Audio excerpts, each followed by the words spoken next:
What does it mean to be an American? A new heartbreaking yet funny memoir explores that exact question and the feeling of fitting in a country that isn't always so hospitable to Muslim immigrants. Wajahat Ali, a Pakistani-American writer and attorney, shares his journey and his family's struggles to illustrate what immigrants in the U.S. face in Go Back to Where You Came From and other helpful recommendations on how to become American. Waj, thanks so much for joining us tonight. Thank you. I'm on ABC News Live, so I have officially made it in America, and my family in Pakistan won't lament that I didn't become a doctor. So they'll be able to watch this tonight live, so we appreciate that. In the book, you describe yourself as an outsider from the start. As a child growing up in California, a chubby, awkward, comic book-loving boy with OCD and severe allergies. You write, I could never blend and melt into the magical American pot. What did fitting in your mind, mean for you and your parents? Well, first and foremost, if you're a person of color in this country or a child of immigrants with a funny accent, you immediately recognize your place in the American hierarchy as soon as you go to school, or as soon as you look at the TV screens, or you look at the billboards. And also being a husky pants wearing kid who spoke no English, only 3 phrases of English, and being left-handed, you're like, maybe I'm not mainstream. Maybe I'm not the guy who's going to be the prom king. And it wouldn't be nice if Jennifer could just look in my direction, but she never did. And so you realize, okay, I have to work harder, be better, be faster, be stronger, and do extra work just to get a role, just to get a speaking role in the American narrative. And you just touched on this, because I also found that in the book you write, the reality is that most people of color learn early in America that we will have to work twice as hard to get half as far. What did that mean for you as far as your family's experience? You know, like immigrants who came here after 1965, you come here fresh off the boat. As they say, and my parents brought the boat inside the home. And you realize, okay, I got no money, I got no resources. They're going to make fun of me because of my accent. They're going to make fun of me because of my skin color. They're going to make fun of me because of my religion. I'll just outwork them. If Susie works from 9 to 5, I'm going to work from 9 to 9. If Chet comes in on Friday nights, I'm going to come in on Saturday. And even then, even if I work harder than everyone else, if I Daft Punk it, if I'm harder, better, faster, stronger, smarter, even then, I still won't get paid equal wage. And you also talk about the trauma that you faced as a Muslim American after the 9/11 attacks as a turning point for you. You say that your personal struggle became a political one that continues today. How so?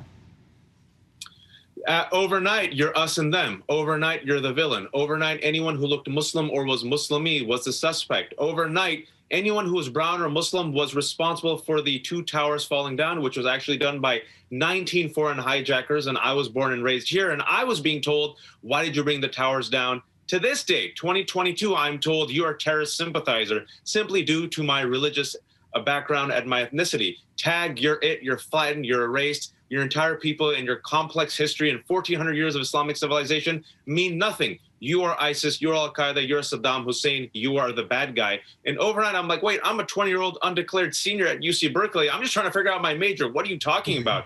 And overnight, with the war on terror, I became the accidental activist, the walking Wikipedia, the cultural ambassador of 1,400 years of Islamic civilization. And I had to condemn violent acts done by violent people I had never met.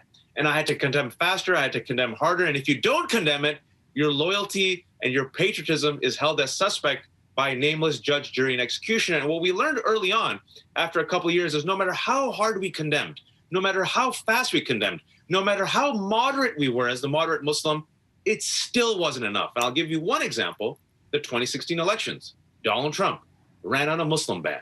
And just like that, you realize no matter what we do, overnight, this country will turn on you on a dime. And just because you're us, you'll also be them forever. It's something that I think that you do effectively in the book and also right now. You use humor to make difficult passages less painful, different experiences more palatable. For example, you share helpful tips on how to become a model American. What are some of those tips?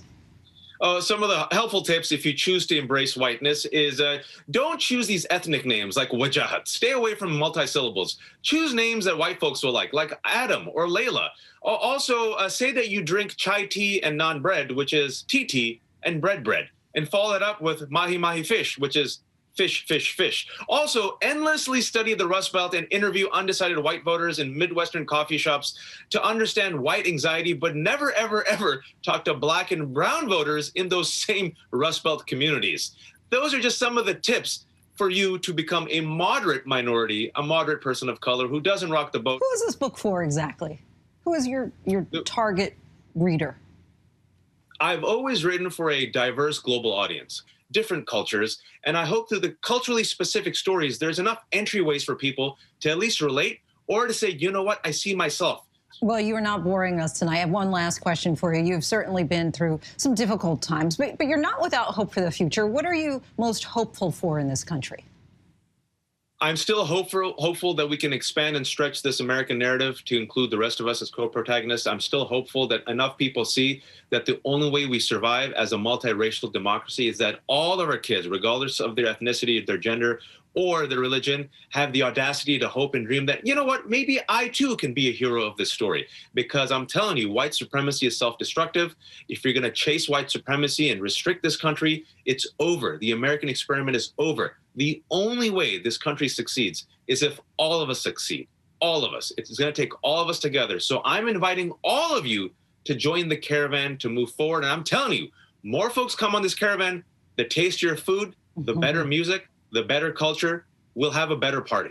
You are right about that. Wajahat Ali, we thank you so much for joining us. And you can go back to where you came from and other helpful recommendations on how to become an American wherever books are sold. Hi, everyone. George Stephanopoulos here. Thanks for checking out the ABC News YouTube channel. If you'd like to get more videos, show highlights, and watch live event coverage, click on the right over here to subscribe to our channel. And don't forget to download the ABC News app for breaking news alerts. Thanks for watching.